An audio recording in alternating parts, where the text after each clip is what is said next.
Hello ladies and gentlemen, this is Mistika here, and welcome back to Doki Doki Literature Club.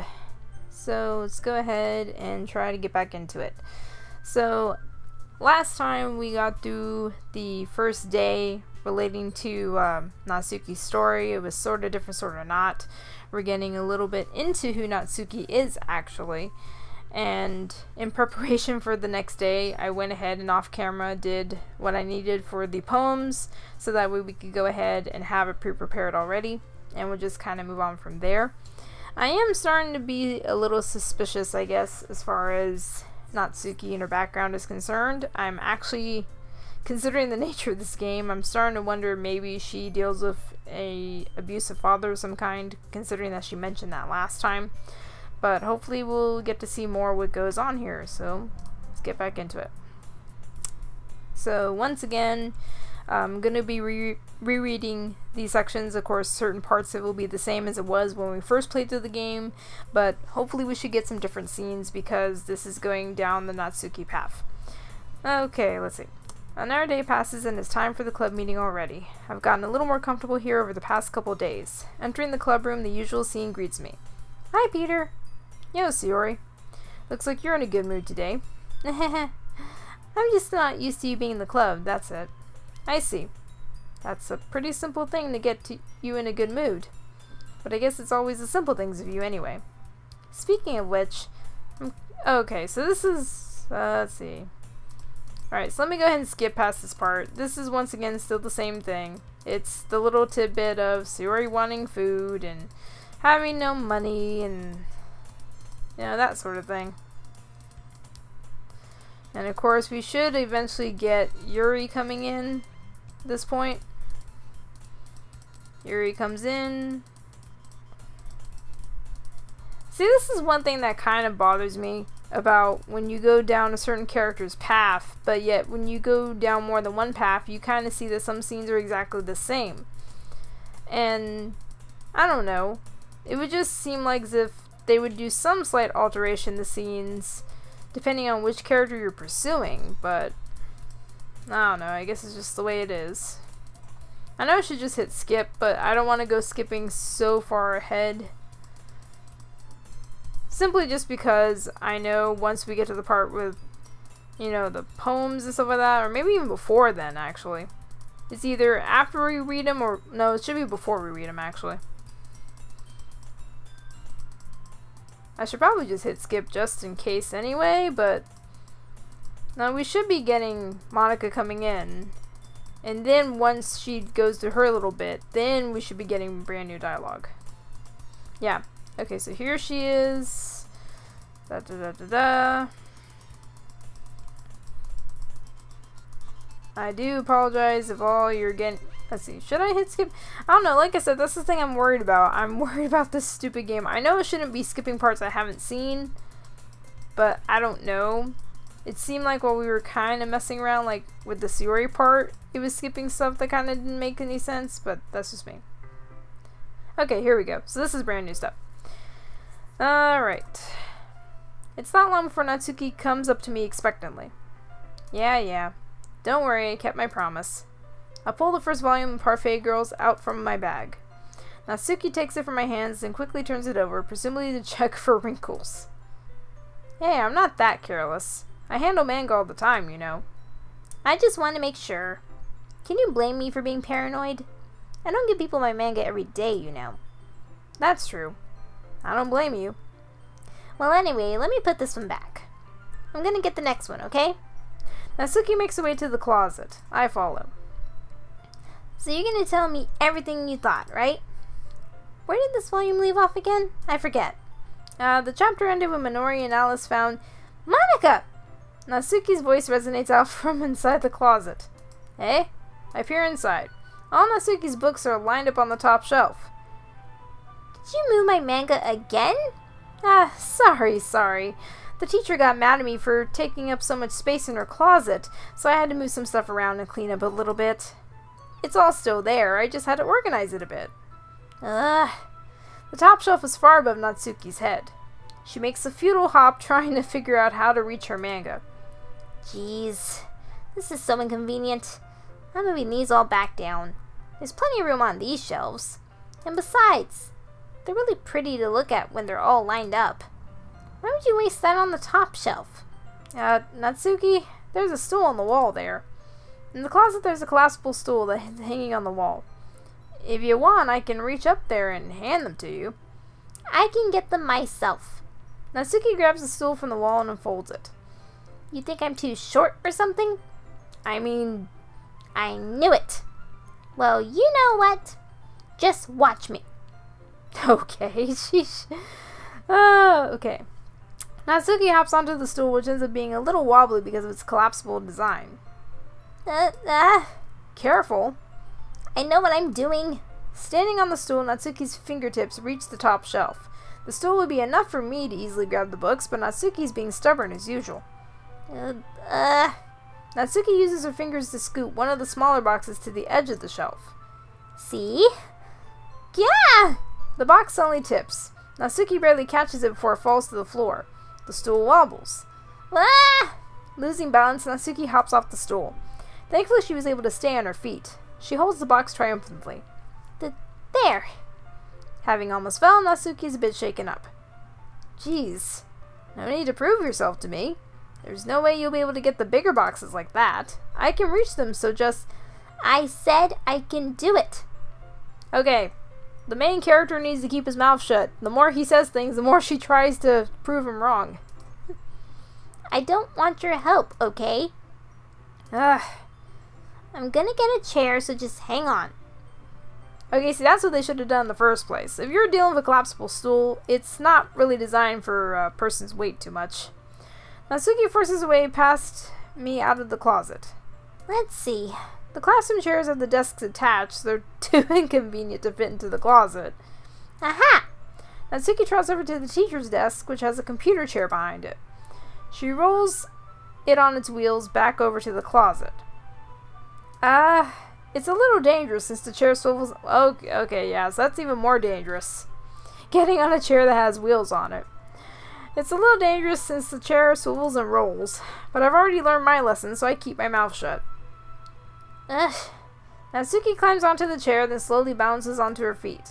Since she refuses my help, I take a seat within my back against the side of the doorway and simply watch. Okay. I mean, I guess you could do that, but you could kind of... I guess that's one way he could do that, but he could probably kind of stand behind her just in case she falls, because you never know. Maybe he can catch her or something. Although, if she's only so much shorter than him, they'll just both fall to the floor anyway.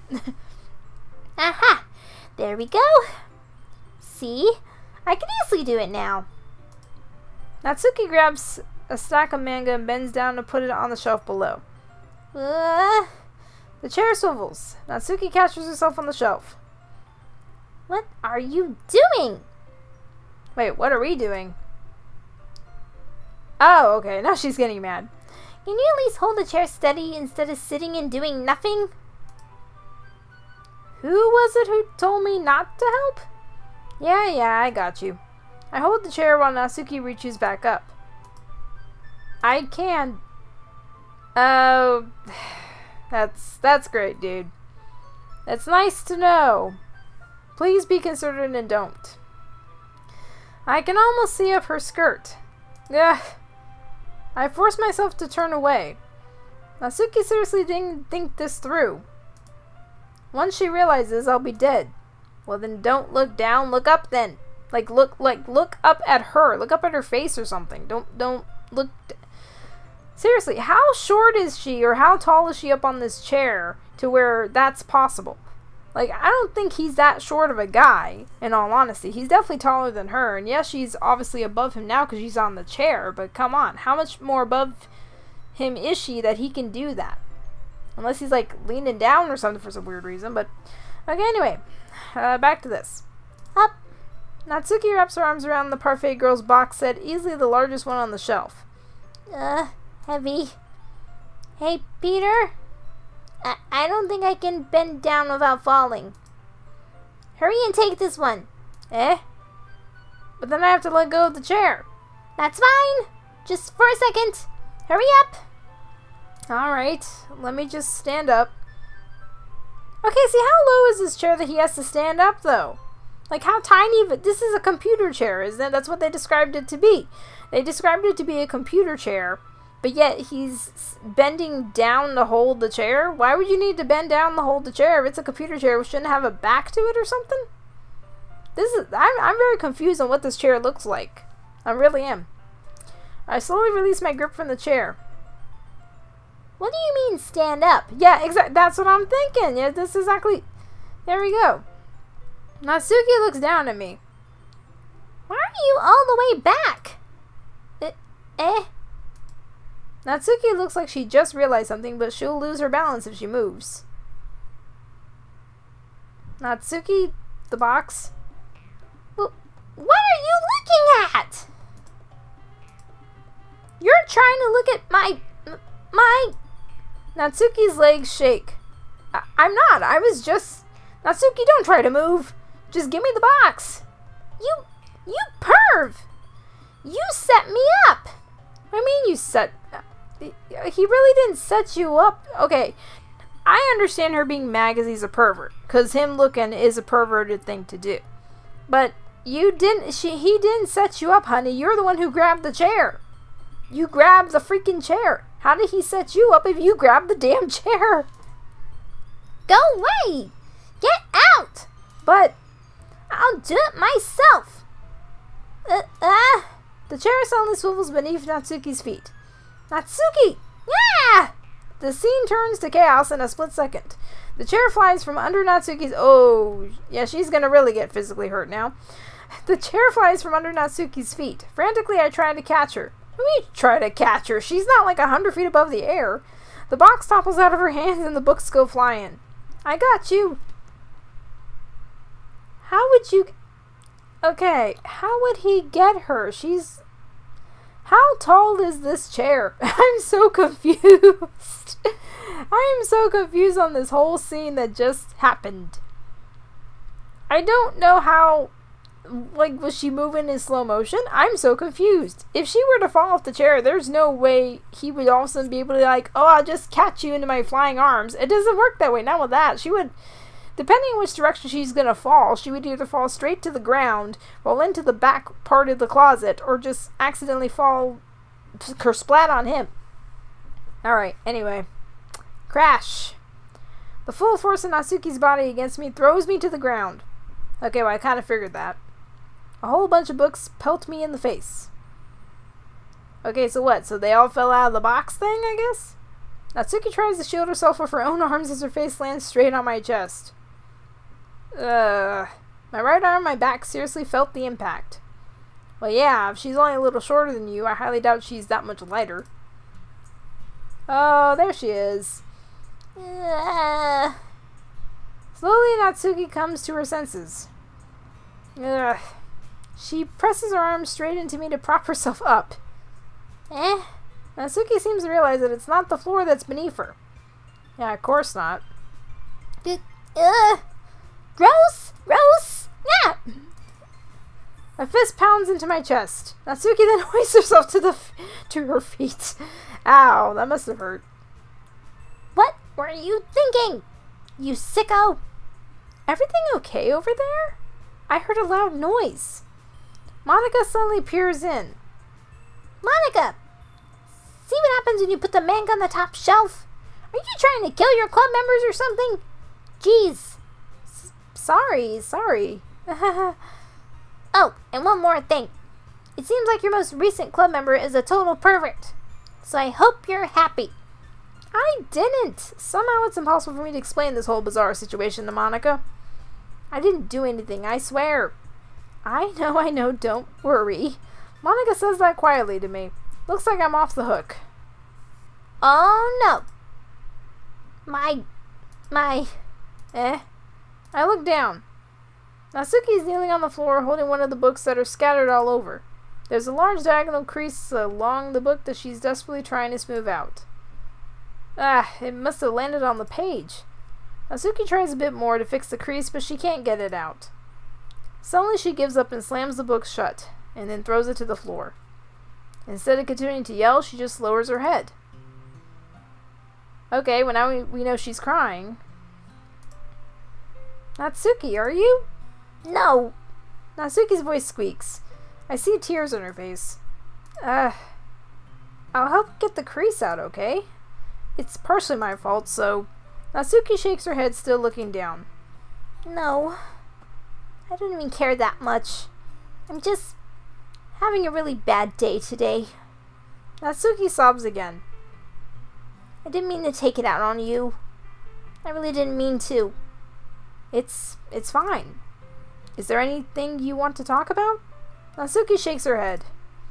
Just every day is so hard. I just want to come to the club and... Natsuki falls silent again. I can't press her, so I can only do what I know how to do.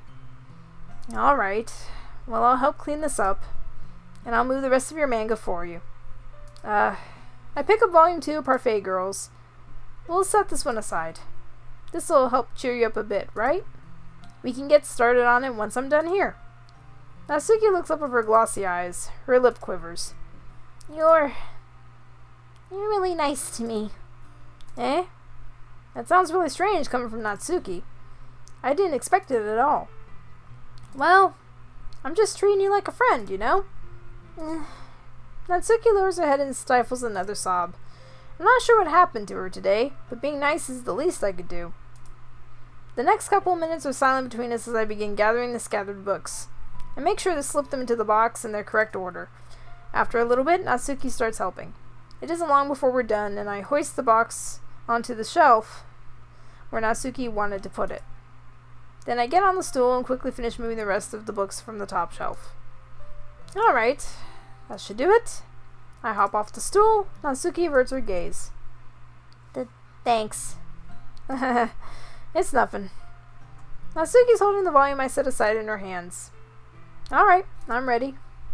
Good. Even if you weren't, I'd make you anyway. You're taking responsibility for what you said. The thing about cheering me up. If you insist. Oh, okay. Well, that was interesting. It really reminded me a lot about what happened, what was it? I think it was whenever the whole thing of... I don't remember when it was. Was it after Sayori was deleted or before? I think it might have been after Sayori was deleted. Whenever the part happened where Natsuki got all upset, saying she didn't really want the club to change so drastically and wanted things to stay as they were, and this is what this kind of reminds me of, actually. Okay, we sit in the same spot as last time, and I open the second volume. Natsuki's mood quickly improves, laughing and pointing things out to me. She's surprisingly sharp, making note of a lot of subtle repeated jokes and background elements. In the end, I'm pretty impressed by how everything ties together in this manga. I guess Natsuki has good taste after all. After some time, Monica gets our attention as usual, and it's time to share poems again. Guess I'll be holding on to this for now. Yep. Even you sound more enthusiastic this time. Well, I'm starting to get into it, you know? Told you. Yeah. I return to my seat and slip the book into my bag. Okay, so let's go ahead and start with Natsuki first. Natsuki reads my poem. She keeps glancing at me in the back of the poem. By now she must have read it more than once. Is it that bad? No, it's not. It's good. It's really good, okay? There, I said it. This wasn't supposed to happen at all. Why can't you just be bad at this? My poem is supposed to impress you, not the other way around. You're trying to impress me? Obviously. You think I let you enjoy Yuri's writing more than mine? Give me a break.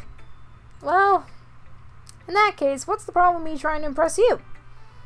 I'll tell you. Natsuki's face freezes like she just realized something. You're trying to impress me? Natsuki vigorously scans her eyes over my poem one more time. Then the poem slips out of her hands and flutters to the floor. I have to use the bathroom. Red-faced Natsuki quickly walks out of the room. Hey, Peter, did you do something to Natsuki? I just saw her rush out like that. You didn't do anything terrible, did you? No. I just told her that. My voice gets caught in my throat. There's no way I could tell Monica that I'm trying to impress Natsuki. Hmm? Monica sees the poem lying on the floor and swiftly picks it up. She reads through it, her smile not fading from her face. I see. You wrote this for Natsuki, didn't you? I mean, not really. In fact, didn't she like your poem a lot the other day, too? I'm surprised you know her taste so well already. Are you sure you're not cheating, Peter? No, I'm not cheating. I mean, technically, in a way, I am cheating, but this is different. I'm not cheating like going through the files or nothing cheating. Cheating? What do you mean by that? Never mind, I'm just kidding. I didn't understand Monica's joke at all. Of course not, because she's talking to the player that time. She's not talking to the character we're playing as. Anyway, how do you think Natsuki feels about you? Oh, you don't need to answer that. It was just something for you to think about. Hey! Natsuki comes up and snatches the poem out of Monica's hands. Neither of us had noticed her re-enter the classroom. Did you read this, Monica? Of course, I liked it. Ugh. You should really stop reading things that aren't for you, you know. You have a bad habit of doing that. Eh? But Peter wrote this poem. And we're supposed to share with everyone, right? Natsuki freezes. She apparently forgot that my poem is technically for everyone to read. Okay, well I think Peter's done sharing this poem with everyone. It's not like anyone would want to read this anyway. In fact, I'm just going to hold on to this. If you insist. What? Why are you looking at me like that? Like what? Never mind.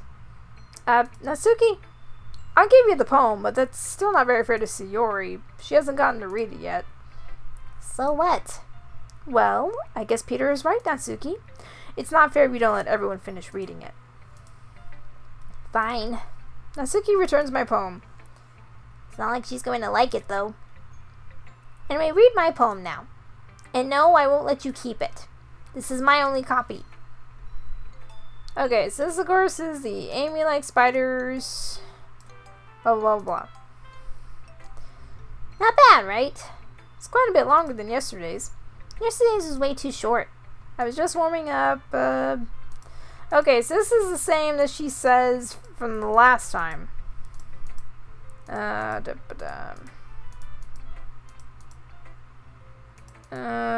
be easy. Relate to. Okay, so this is the same as she said before.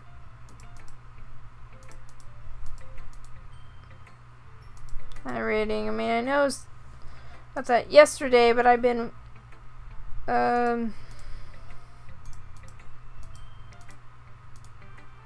Okay. Yeah, that's okay. So it's a mixture. So the beginning portion, of course, is different, and then that part there, whenever we read hers, is still more or less the same. So we'll go ahead. I find it funny that we're still given the option to show it to Monica, even though she technically just saw it. But okay, whatever. Ooh, I like this one, Peter. That's some nice feelings in it. I'm glad. Does that mean it's better than yesterday's? Let me think. I don't know. I guess I like them both. It's not very helpful, you know. Well, I'm not very good at figuring out if poems are good or bad. But that's why I just go by my heart. If it makes me feel things, then it must be a good poem. I'm not sure that's exactly how it works. Then again, I guess conveying feelings is a pretty important part of this whole thing. Yeah, maybe. Honestly, I don't even know what kind of writing you like in the first place. Yeah, me neither. Why don't you at least try giving it some thought? Aw, you want to write something for me? That's so sweet. Yeah, right, but you're always thinking about other people. You need to think about yourself once in a while. If you don't, you might end up getting hurt at some point. Well, I don't really know what you mean, but I'll try to keep it in mind. Well, whatever. Anyway, let's see. I guess I like happy poems. Okay, so this is the same that she always says too. This is the one thing I'm noticing. And I'm noticing this because I do remember some of this dialogue when we played through the first time, and the majority of our stuff pretty much was for Yuri. Is that Sayori's dialogue doesn't seem like it's really that different. It might be a little bit variation when we're going for her instead. Now we'll go ahead and we'll skip. Yeah, okay, there we go. That's the thing I've noticed with Sayori as we're doing this. With Sayori, it doesn't seem to matter. It doesn't seem to matter if we're trying to impress her or we're trying to impress one of the other girls. Sayori's dialogue is almost practically all the entire flipping same. I don't know if that's supposed to represent the fact that she does try to make people happy and she puts others before herself, since we already know that she does this. But I don't know, it's weird. The only two characters that seem to really show some differentiation as far as what they do and don't like is mainly Yuri and Natsuki. But, okie doke. Let's go to Yuri now. Are you still mad at me? Eh? For disrespecting Natsuki yesterday.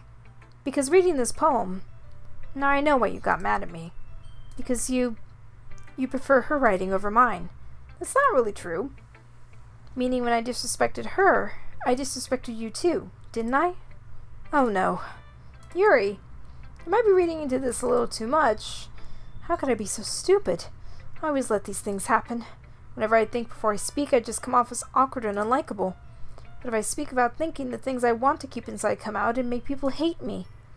So, please don't force yourself to be around me.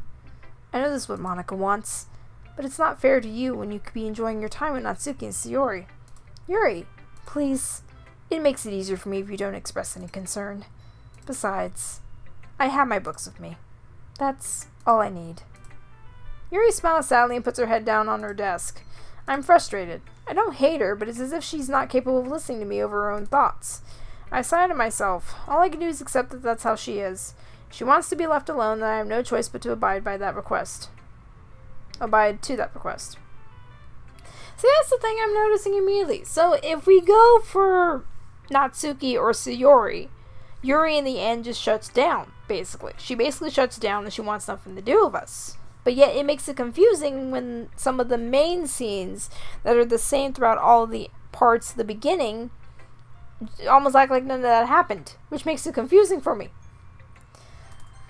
I don't know why we're showing this to Monica. She already... Yeah, see, she's even telling us, hi again. She already saw the flippin' thing. Hi again, Peter. That was kind of silly with Natsuki earlier, wasn't it? I'm glad the two of you have been getting along so well. That's one way of putting it. Anyway, I already read your poem, but you can go ahead and read mine now. I like the way this one turned out, so I hope you do too. And of course, this is save me, blah. Blah, da. It's even more abstract than your last one, huh? I guess it's just the way I write. I'm sorry if you don't like it. No, I never said that. It's just a kind of thing I've never really seen before, I guess. I kind of like playing with my space on the paper. Choosing where and how to space your words can totally change the mood of the poem. It's almost like magic. The way I wrote the lines really short makes it feel like they're trying to speak over the noise. I see. It's still hard for me to tell what it's about, though. Sometimes asking what a poem is about isn't the right question. A poem can be as abstract as a physical expression of a feeling, or a conversation with the reader. So putting it that way, not every poem is about something. Anyway, here's Monica's writing tip of the day. Sometimes you'll find yourself facing a difficult decision. When that happens, don't forget to save your game. You never know when you might change your mind. When something unexpected may happen. Wait, is this tip even about writing? What am I even talking about? That's my advice for today. Thanks for listening. Yeah, we know, that's the same. Okay, everyone. Let's see. Okay, so this is relating to the festival. I think some of this is still the same. Okay, so this is kind of the same thing. This is relating to who we choose to go with. And... Oh, there's Sayori.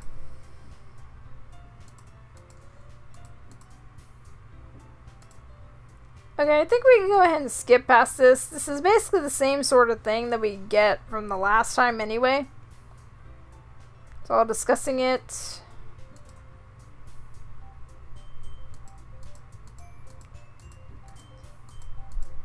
Yeah, this is pretty much... Yeah, so this is pretty much the same. This is whenever they were all practicing in front of each other the last time. Whenever we played through the first deal. Oh, okay. Alright, so now we're at the point where we either walk home with Natsuki or Sayori. So because this is relating to Natsuki, we're gonna go ahead and say we're gonna walk home with her. Walking home with Natsuki, huh? Why does the thought of that make my heart pound?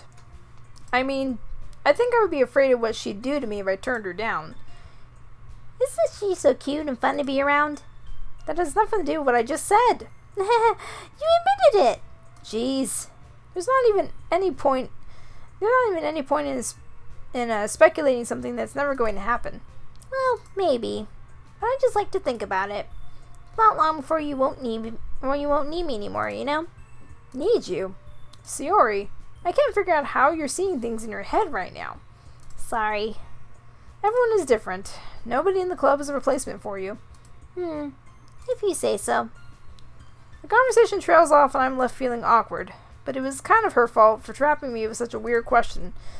Oh, whoops. I guess the beginning portion before that, she must have decided to ask about Natsuki, I guess.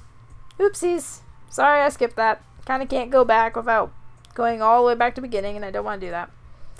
I can't just lie to her, but if there's something that makes her happy, I would hate to take that away from her. That's why I said there's no point in speculating. Then again, the festival's only a few days away. Who knows what will happen in that time? Okie doke. So this is where we're going to stop this Let's Play. I'm gonna, of course, go ahead and pick words once again off screen. I'll probably save over the first save file we had, so that way I don't get too lost in where I'm at. Especially since we're gonna have to also replay through Yuri's part as well in order to make all this happen. Well, I mean, when we do that, we're gonna have to erase everything anyway. Anyway, so yeah, we're gonna have to do that. But yeah, so we're gonna go ahead and stop here. So this is getting interesting, really is. I'm really starting to, once again, speculate the whole possible abusive father thing. I'm really starting to think that's probably more likely true. I'm also thinking to go ahead and record also an episode next week as well. And then maybe we can go back to Sonic Adventure 2 Battle, actually. The reason why I'm going to go ahead and do it like that, as opposed to going it back already, is because of the fact that we were short an episode the week before. And then even when I upload this one, unfortunately, I'm recording and uploading it the same day. Because I got behind on stuff. I got behind with junk I had to do today and blah. There you go. Regardless, though, if you're enjoying this Let's Play so far, if you're enjoying our trek to get ourselves the fulfillment ending, or the fulfilling ending, or whatever you want to call it. Basically, the true ending for the game. You know the drill. Like, favorite, subscribe, all that good stuff. And with that said, I see you guys around later. Much. Bye.